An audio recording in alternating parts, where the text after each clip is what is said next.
Hey guys, Ivan here, and in today's video we got the New York Pro and it's a hell of a show. Let's get into it. Alright, so I don't know if you guys watched the live stream, but my first impression when the first guys were called out on stage was that Blessing brought it. I take back all I said about Blessing.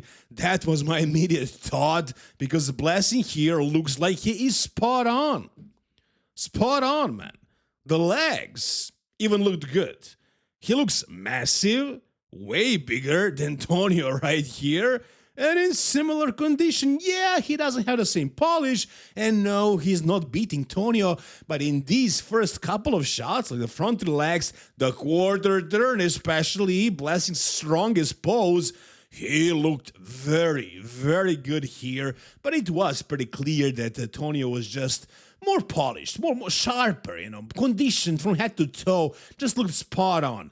Rafael Brandao, however, failed. He failed pretty badly, and now it's more clear than ever why him and Neil Hill parted ways. The reason why it happened was because Neil thought they shouldn't start the prep for this season, because Rafa was sick during his off season. He didn't have any time to grow. He lost a bunch of size. Then he tried to prep for the shows, and he did that. He got the body fat percent down, but he never brought the size back. And it seemed like he got a lot harder since the Arnold Classic up until now.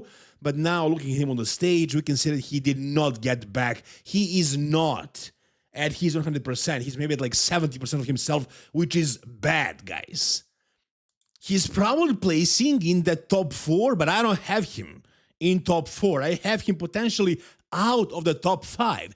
That's not going to happen, but that's the way I see it, and you'll see that in a moment. In this last call out here, the last group of guys that was called, we had KRIZO and Patrick Moore. I thought Patrick Moore brought it, and you'll see how they made a mistake with Patrick.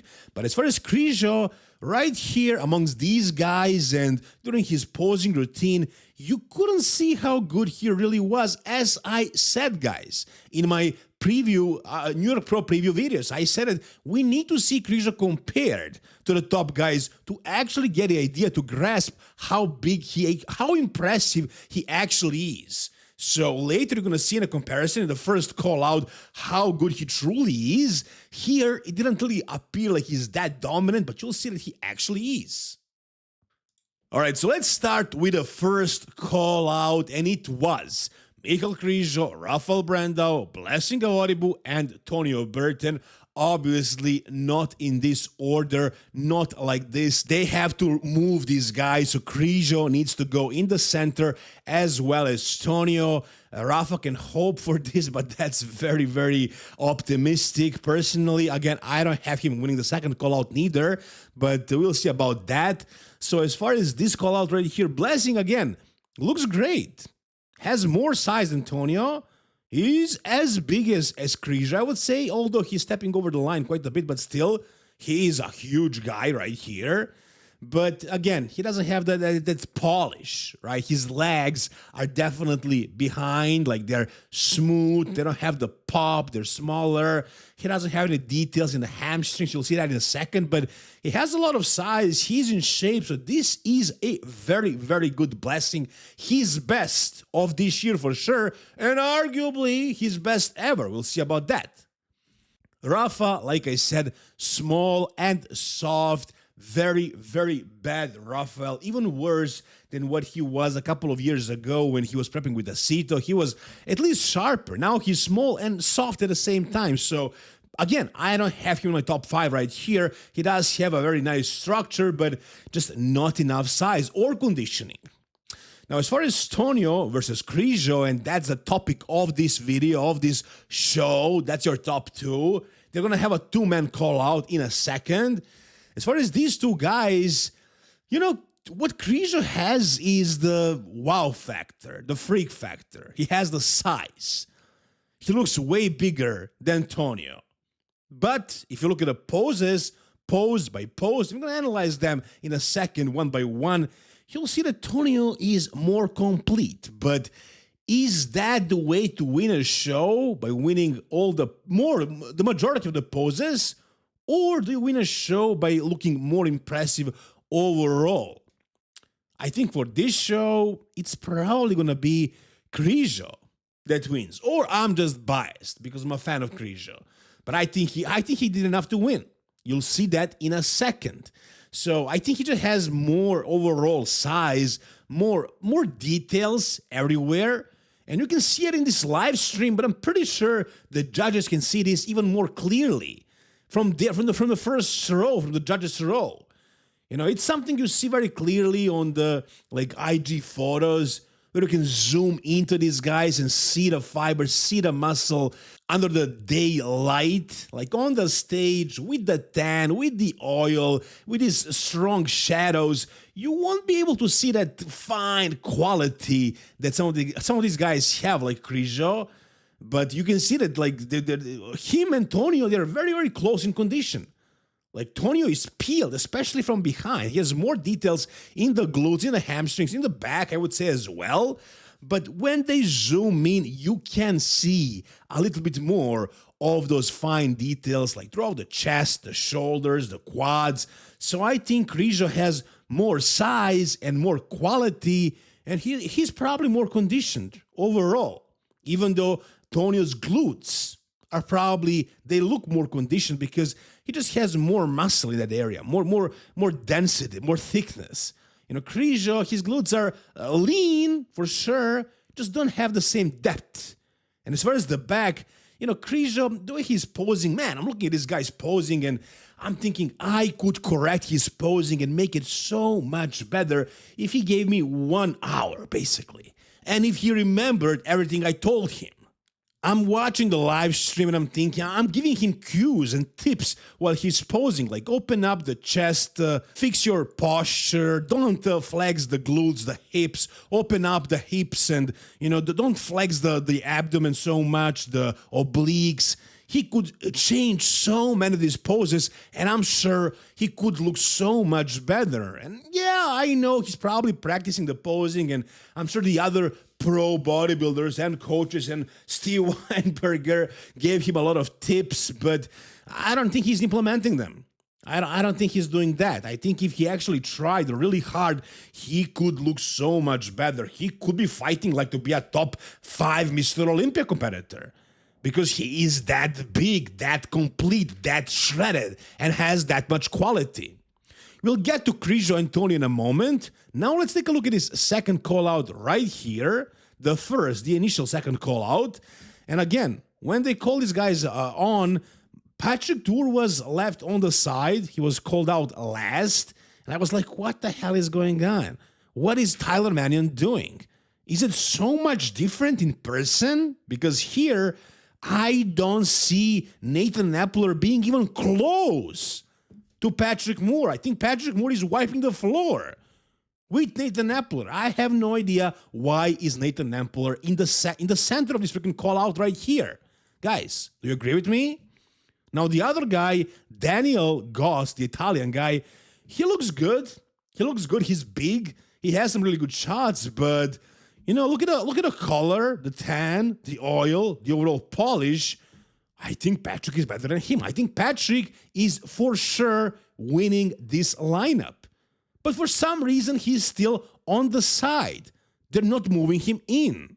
They were moving the other guys around, but not Patrick. However, eventually somebody, I guess, realized they were making a mistake and they finally, I think it's probably some of the judges, the other judges, not the head judge, not Tyler Mannion, somebody else probably said, hey, man, look at Patrick. He needs to be in the center of this call out. Let's put him in. Let's see him compared to the guy in the center. And Tyler was like, sure, let's try it. And then he realized that he made a mistake. Patrick should not be at the end of this call out. He should be in the center. It really looks like somebody hates Patrick in the IFBB because at some shows he's like top 5, top 2, top 3, and some other shows he's like top 10. And here he definitely deserves to place higher. And thankfully they realized that and they actually put him in the second call out, the second call out with Blessing, with Daniel, and with Rafael Brandau. And here, guys, I don't know. Like, I have him battling Blessing for the win. Honestly, I can definitely see Patrick placing third at his show. And I would like to see him even compared to KRIZO and Tonio. But yeah, let's say Tonio and KRIZO are 1 and 2. But as far as the third spot, honestly, guys, I have no doubt in my mind that Patrick is better than Rafa. And even though Tyler didn't put him in the center of this call-out, the other judges still could be voting for Patrick to be winning this call-out right here. Right?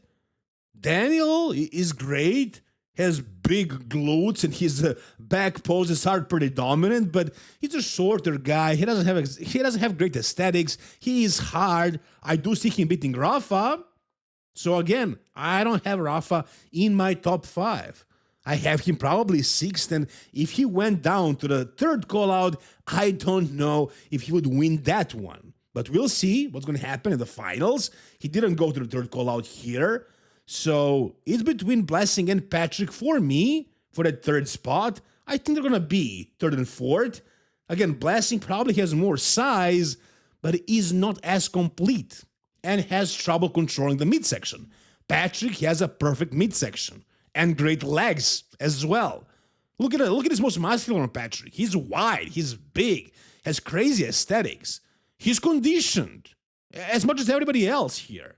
So yeah, personally, I have Patrick Moore in that third spot. Now, as far as the winner of this show, let's take a look at one more time at Michal KRIZO and Tonio Burton in their two-man call-out. I don't know why they're so separated. Tyler Mannion should have told them to get closer, but it is what it is. Here we can see the difference, and the main difference here for me is the overall size. I think that's what KRIZO has. He has way more size. He's dwarfing Tonio Burton. And guys, remember, Michal KRIZO managed to beat Keon Pearson. Guys, freaking Keon Pearson. And the size difference wasn't that far off from this size difference. I mean, Keon is shorter than Tonio, but not by much, right? Antonio, yeah, he's probably bigger. He's heavier than 212 pounds, sure, but he doesn't have as much of a shape as Keon. His shape is not as good as Keon's, but I mean, Tonio is a better bodybuilder than Keon Pearson at this moment. So this battle is very close. I have no idea what's going to happen. Like, if you go pose by pose, you could probably make a good argument for Tonio winning this because he's winning probably majority of the poses. But if you look at the overall impression, the overall size difference and the details, the conditioning, KRIZO's got them. Actually, let's go again. Let's go pose for pose and let's see who wins what. So front relax, it's not a pose, but I would give it to KRIZO because of the overwhelming size. Front double bicep, I give this one to KRIZO because of the size in the legs and the details in the legs and the overall size again. Front lat spread, this one is close, but again, it's the overwhelming size and the details in the quads and the size of the upper body that gives it to KRIZO for me. Side chest, I'd go with Tonio for this one. I think he has more fullness in the upper body. The chest is popping out more, the arms, the shoulders. Now, as far as the back poses, this is where Tonio shines. His glutes are peeled out of his mind, and his back is amazing. Tiny, tiny waist, crazy back. I mean, KRIZO has great details and great size overall, and his glutes are shredded as well, but he's not posing the best way. In the back lats, but it's not even close. Tonio annihilates him, so that's 3-1 for Tonio. Let's check out the side triceps. I would say Tonio probably still, because of that pop, that 3D, that bubbly, round look in the upper body. I don't want to say oily look, but bubbly. As far as the abs and thighs, I would say also Tonio. Also Tonio. So Tonio is really winning majority of the poses. And the most muscular goes to KRIZO for sure, simply because of the size and the conditioning, the details. So again, pose by pose, Tonio probably wins most of the poses, but KRIZO has probably better quality, better conditioning, better details, and more size. He's a bigger guy. He has posing that is not great. Tonio is definitely a better poser, but I would say KRIZO's posing improved. at this show compared to his last show. So he's definitely a better poser these days, but you can still see some weaknesses, some gaps in his posing. He's not exactly holding perfect posture all the time, and he has some moves, strange moves with his hands, with his arms when he's transitioning. So the overall smoothness of the posing, of the presentation goes to Tonio. And again, majority of the poses, but the overall size and the wow factor, let's call it freak factor, whatever, goes to KRIZO. So I don't know, guys. I don't know. From this angle, actually, I see KRIZO winning the side chest, to be honest. I don't know what it's like in person. I don't know. I mean, I want to see KRIZO win, I'll be honest, but I'm not sure if he's got this. I think Tonio probably wins. But again, maybe they go with a bigger, more impressive overall guy, and that would be KRIZO. I'm curious, what do you guys think? And that's going to do it for the New York Pro coverage, guys. Who do you have winning, KRIZO or Tonio? Tell me down below in the comment section. If you guys enjoyed this video, give it a thumbs up, subscribe to this channel for the finals later tonight, and for more bodybuilding content like this. See you soon, guys. All the best, and bye-bye.